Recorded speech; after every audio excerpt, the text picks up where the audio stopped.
Hey, I want to go to the UK election before we head to a break here.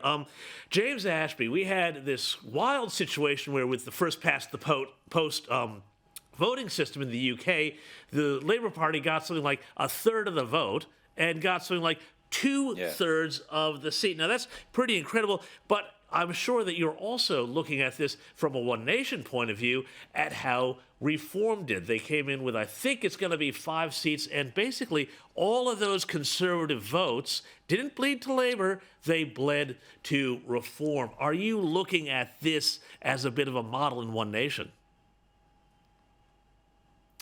Well, it'd be nice, but we've got a completely different system. Liberal Democrats did very well over there as well. They increased their numbers and now are the third biggest party in the UK Parliament as well. So, yeah, some significant changes. But see, this is what happens when the so-called Conservative Party is no longer conservative and they don't listen to what the people on the ground are saying, the voters themselves.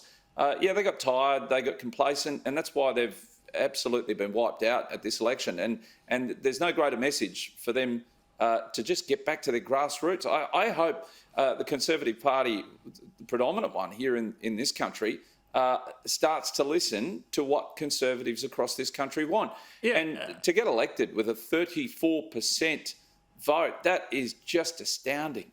And I mean, Christy, one of the things that I keep sort of having flashbacks to here is Albanese coming in and saying, I'm going to be moderate, I'm not a radical, I'm not a crazy leftist. Kevin Rudd saying the same thing. And now, I'm looking at the people who are going to be in the front bench here.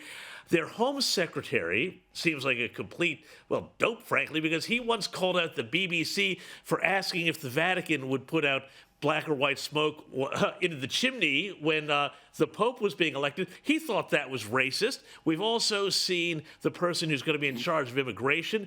She's posed for #RefugeesWelcome campaigns on social media.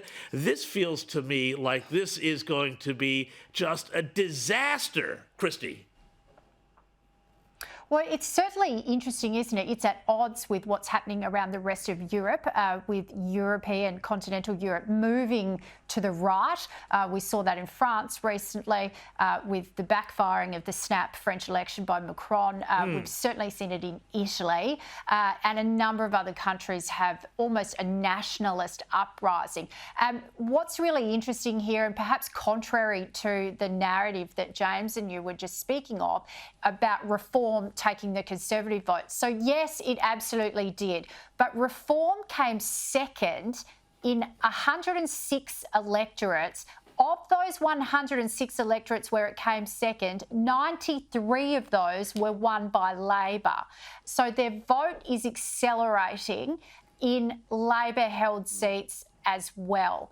So they're not just taking from the Conservatives, they are on the march to get Labor as well, and those numbers actually prove it. The other thing is they got over 600,000 more votes than the Lib Dems, who are traditionally being the third force in British politics. And of course, the Lib Dems have ended up with way more seats, well into the hundreds than the Reform Party. But of course, it just demonstrates that there is room for the Reform Party to grow if we look really at the granular level of the number of votes and the great load of seats that they came second in. Kristen McSweeney, James Ashby, going to have to leave it there. Thank you so much for joining us.